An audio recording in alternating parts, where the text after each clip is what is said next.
Hi, and welcome back to the second of your pre-quitting videos. This one's going to focus on some of the strategies. But first up, I just want to mention something that probably should have been tacked on the first video, and that is other people.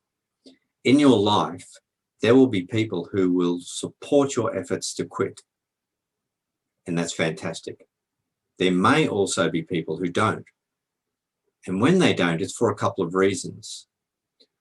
One is that they may miss that you're not going to be standing out with them in the smokers area anymore, at work or at the pub. Or two, they may see your success as their failure. They've tried to do it and they couldn't do it. And sort of undermining your success by trying to draw you back. So the simple thing is, if someone asks you, would you like a smoke? Would you like to step out for a smoke? The answer is, no thanks, I don't smoke. And they might come back and say, well, you were smoking last week. Yeah, but no thanks, I don't smoke. But you've been smoking for 20 years. Yeah, but no thanks, I don't smoke. Generally, by the time you tell somebody you don't smoke 3 times, they give up. Now, there may be those other people who ask you for a smoke, to come for a smoke, sorry, and they say, and you say, no thanks, I don't smoke, and they say, wow, well, good on you. How'd you do that? And that's fine. Have a conversation with them about that. Because if they ask, they may be interested themselves. They may applaud your efforts and want to join you in the non-smoking area. But just that simple thing, I don't smoke, is preferable to I quit. Because I quit, no matter what we quit in our lives, there's always that door that's just, there's a slither of light coming through it that can be pushed open again. And you don't want to be in that category. We don't look at people as being smokers, non-smokers, or quit smokers. You're a smoker or you don't. So there's that. Okay, so on your form, you will have seen a question to the effect of, how will it feel for you to having quit smoking? And it might be something like successful or proud or happy, fantastic, whatever your answer is. And then another question was, when else in your life did you feel like this? And this is important. And it doesn't have to be something dramatic. It could be, oh, when I won the 50-meter race when I was in grade 2, or when I helped somebody to do something, or when, my child did something. It could be anything. Or when I climbed a big mountain, it could be something big. When I bought my first house, when I first held my child. And that's a very common one with parents, because they can get in touch with that feeling. The reason I ask this is, what we can do in life is we can map across from one place to the next our successes to other areas that we want to be successful in. Because areas where we have had success or we feel good about ourselves, there's a set of emotions around that. You feel good, you feel happy, you stand tall, you breathe deeply, you put a smile on your face, you feel wonderful. All of those things. And then we can gather and gather and gather this. And then in the session, we are going to use this feeling and map it across to being a non-smoker. So this is what we call anchoring. Now, we already have positive and negative anchors in our lives, plenty of them. You may see one person and you immediately feel good. You see somebody else and you go, I've got to deal with this. The phone rings, you see one number and yes, another number. Oh my God, I've got to handle this problem. Or this person's going to want to talk for ages. I don't feel like it. Or it could be on television. One politician makes us feel great, the other one doesn't. One sporting team makes us feel great, another one doesn't. So we had these anchored states in our body. So all we're going to do is tap into it. And we're going to overlay that. I like to stack effects with the process called heart math. Now, heart math has been around since the mid-70s. It's a highly researched form of stress management, and they've really gone down the scientific understanding of this, because their initial idea and what they've done ever since is to market it into the corporate sector for stress management training. And this is what heart math looks like. You relax, place your hand on your heart, focus your attention on your heart, and you think and feel feelings of gratitude and appreciation. And you do that for a few minutes. Keep feeling. And the feeling is more important than the thinking. You can think, I'm grateful for my thongs, and then you really feel that gratitude when you think, oh, they're so good walking on the beach on a hot day, and they're so comfy and easy to slip on and off. I really love those thongs. Now, I'm being a bit silly, but it could be your thongs, but it could be people in your life. It could be your pets. It could be your job. It could be any number of things. It could be the fact that all your fingers and toes operate. It can be small things. It can be big things. What's important is the feeling.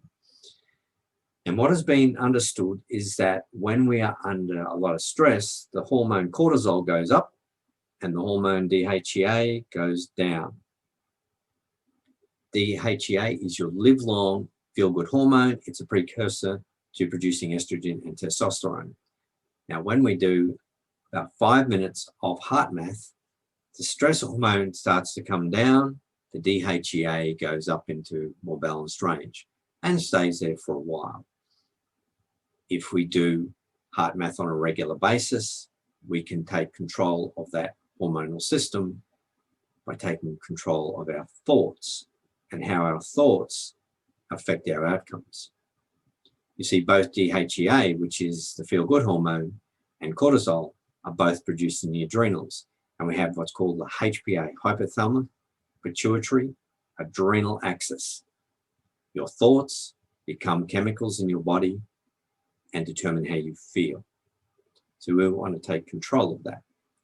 So I had a woman years ago. I was teaching Qigong classes for many years. And Qigong I describe as like Tai Chi without having to remember lots of stuff. And as people quite often do, they attend a class and then they're very enthusiastic about it, but you never see them again. She attended one class. 2 years later, I see her again. And she said, oh, I've been away. I was moving to Tasmania, but I kept doing that heart thing. And I had really quite severe depression. I started doing it before I went to sleep overnight instead of worrying. And then when I first got up of a morning and put my feet on the floor, I did that. Within a couple of months, I felt markedly better. And then over time, she came off her medications. This is not an uncommon story in the world of heart math. So we're going to use that. I see heart math as a resilience builder. I spoke about driving the wedge between the stimulus, which in this case is a cigarette, and the response, which is having one. And so you drive that wedge in there, and the stimulus might be the cigarette, and then the outcome is not having one. And so this is part of that. This is part of building that emotional resilience. And, be specific about what it is that you feel good about. If you feel, yes, I feel proud. When you're thinking about it for yourself, be as specific, because you want to be able to remember that time. And in the session, we will be going back in and remembering that time and bringing up those wonderful emotions and then connecting them to being a non-smoker.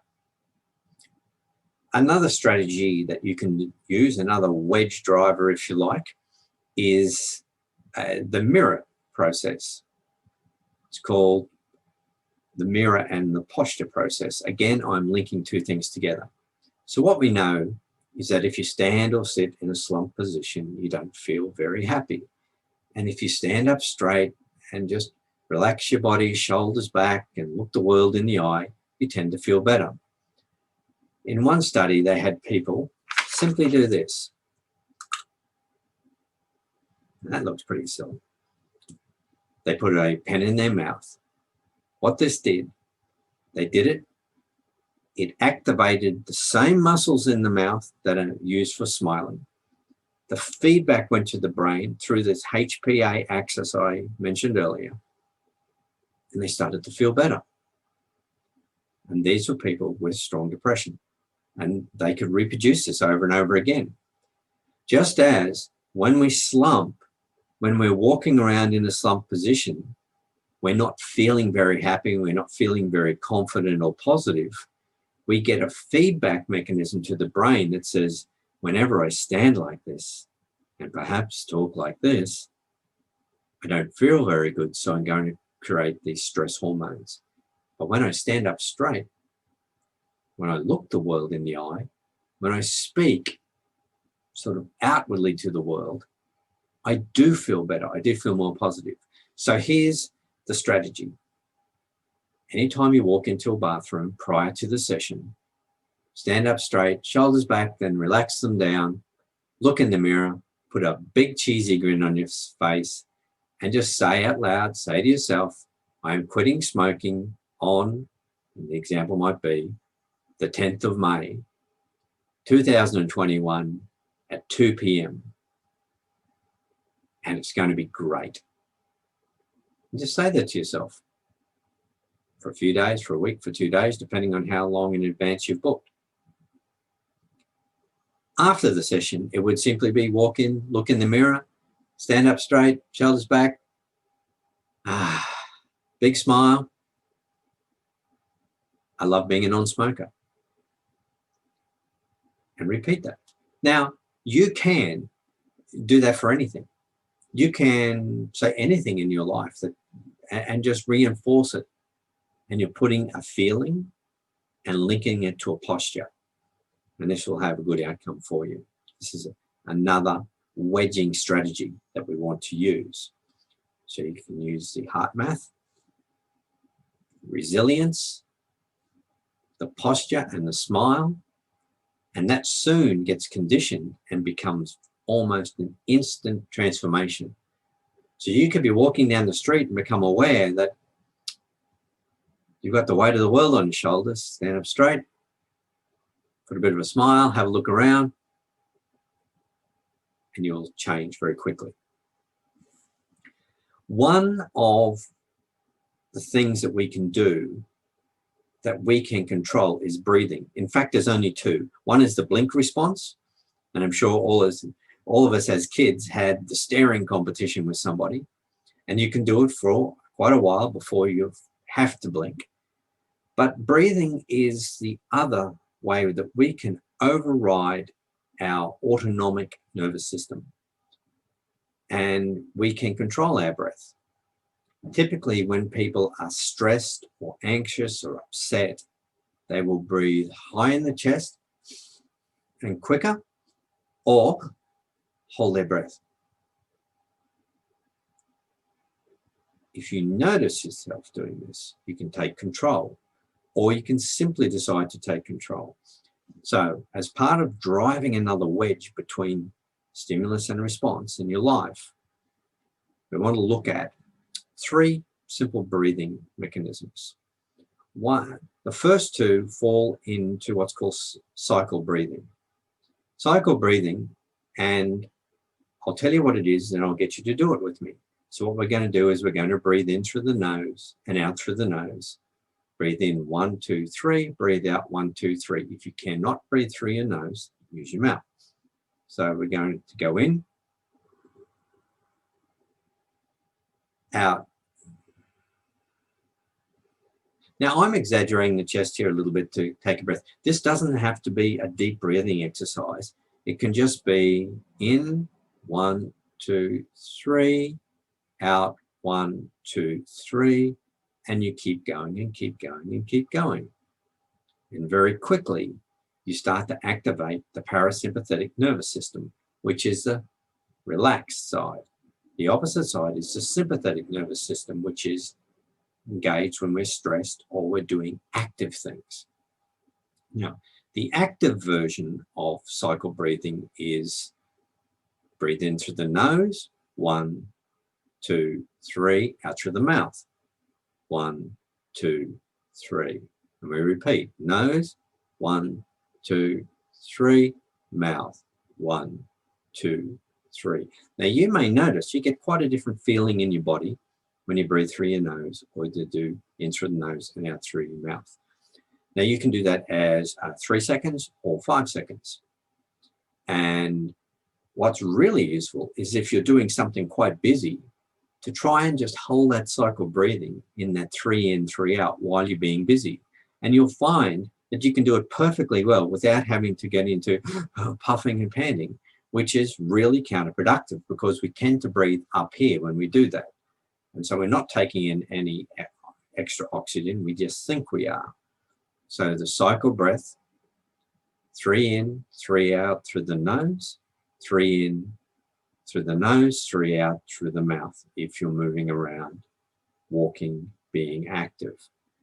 These will put you into that mode of very relaxed. If you want to relax even more doing that, you would breathe in 1, 2, 3 and breathe out for say 5 or 6. Slow, mouth or nose. Technically, the in-breath activates the sympathetic nervous system, which is action, and the out-breath activates the parasympathetic, which is relax. And you can feel it as you breathe out. And you can do it like a sigh as you breathe out, at least through your mouth. Because generally when we sigh, we just let go. So this is your way of controlling your nervous system. Because what is a stress or a craving or an upset? It's an assault on your nervous system, changing the way you think and feel. Take it back with the breathing.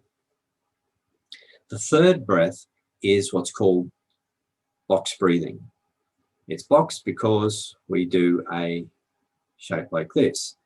This has been used and spoken about in Navy SEAL circles for a long time in their training. Now, in their combat, they tend to do the cycle, nose, mouth, to maintain a calm state. In their training, they were doing box breathing as part of their training in order to get them through their very rigorous, stressful training. So it looks like this. I'll show you first. You breathe in, 1, 2, 3, 4. Breathe out. Sorry. Breathe in, 1, 2, 3, 4. Hold, 1, 2, 3, 4. Out, 1, 2, 3, 4. Hold, 1, 2, 3, 4. So let's do it. Breathe out. Now, in, 1, 2, 3, 4. Hold, 1, 2, 3, 4. Out, 1, 2, 3, 4. Hold, 1, 2, 3, 4. In, 1, 2, 3, 4. Hold, 1, 2, 3, 4. Out, 1, 2, 3, 4. Hold, 1, 2, 3, 4, and so on. You go round and round. You can do this for extended periods. Anywhere from 5 to 20 minutes is a really good mental health exercise. The holding the breath for 4 seconds isn't a very big challenge. What you can do is sometimes just push that hold to the point where you think you really need to breathe in, and then hold it for a couple more seconds, because it's that moment when you need to breathe in that you start to feel a little bit of uneasy, a little bit of panic come in. And what you notice is you don't fall over, you don't die, nothing bad happens. You've managed that stress. So cycle breath, 3 in, 3 out through the nose, 3 in, 3 out through the nose, out through the mouth, or doing it 5. Or you can do the version where you breathe in, 3, long breath out. Box breathing, 4 in, 4 hold, 4 out, 4 hold, and repeat. This is good enough for Navy SEALs. It's good enough for us. The sort of stress you're likely to experience feeling like a cigarette is nowhere near standing in freezing cold water with a log above your head for a long period of time, having somebody shouting at you and feeling if you drop it, you're going to let the whole team down and they'll all be punished. So by comparison, it's not very strong. On the day, main things you want to bring is the willingness. Just be willing to do the work. Be willing to make the change. If someone is not willing, it's very hard to do anything. On one of my videos on my website, I talk about having the story of getting to must do. And so must do drives you to make the appointment. And then as you look at these strategies, now you might look at these strategies and go, they're all a bit silly. Well, great. Just do them. Go and research them. You'll all find they're valid. But be willing to do it. And if you're not willing, ask yourself the question, why am I not willing? Is it worse to smoke or stand in front of the mirror, smiling and saying positive statements? Well, you know the answer to that one. Also, in aligned with willingness is just bringing an I can or can do approach to it. So you're coming to the session. This is just happening. And with that comes expectation. I am doing it. I fully expect to be successful. I can do this. I'm just following through. Because as you may have seen on an email at the bottom, I quote Henry Ford when he said, if you think you can or you think you can't, either way you're right. And so many things in life are that simple. And here's what's for certain. If you think you can't, it will make it much, much, much, much harder because you're coming at it from throwing barriers up. If you simply decide, I can do this, I am willing to do this, and I expect to succeed, you will succeed.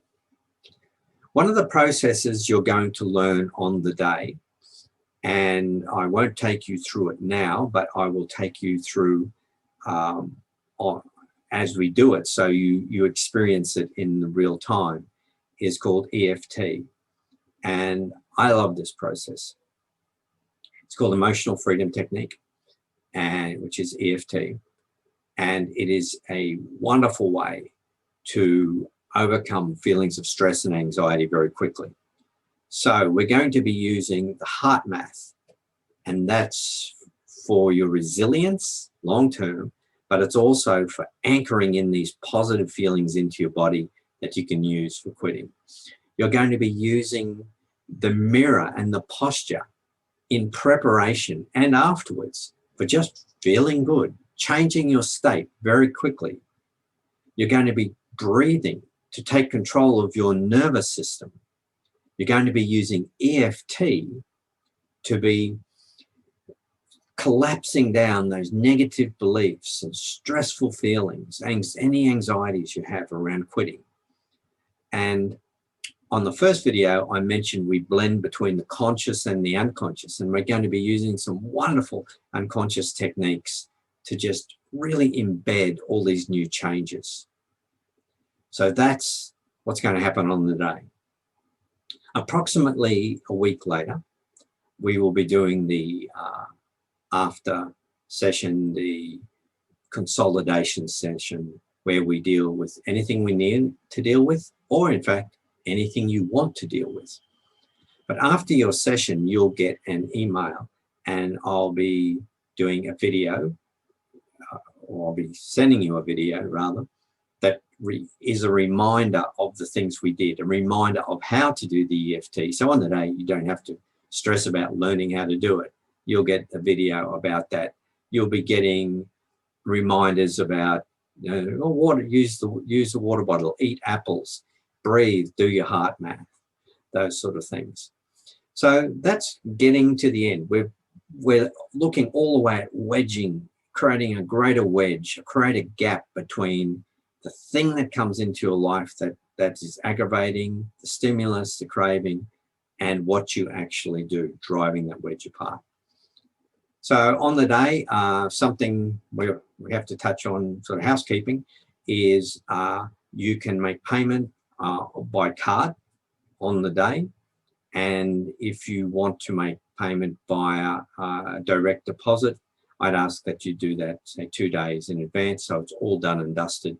We'll do the payment at the early part of the session, so it's out of the way, so we can just finish on the notes that we want to finish on.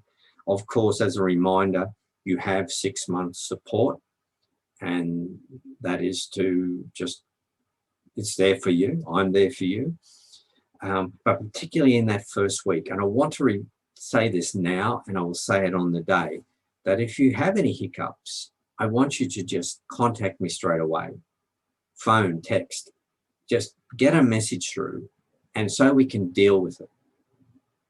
Rather than a week later saying, oh, I had this niggle about this for a week and I didn't want to bother you. Well, please call me, you're not bothering me. That's just about all, that willingness, that expectation. One thing, don't have any cigarettes at home. Don't have any hidden away in the cupboard.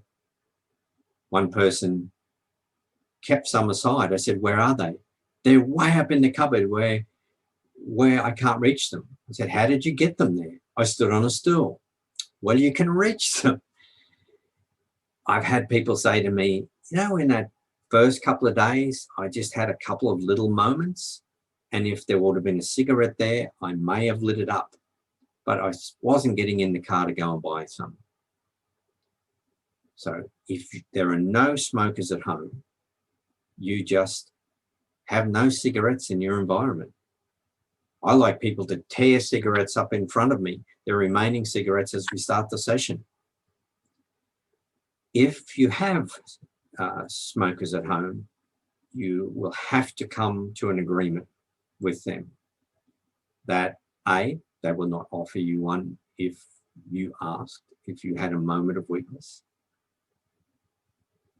And B, for them not to smoke around you, to be fair, to give you a great chance. And this gets back to at the start, that some people in your life may support you and some don't. If you've got people around you who are taunting you with cigarettes, maybe you need to spend time with other people, or at least not with them. So getting yourself all organized. Our next step is when we formally meet on Zoom, you will receive your Zoom link and you will be a non-smoker. Thank you, I'm Ian Newton. All the best. I look forward to working with you.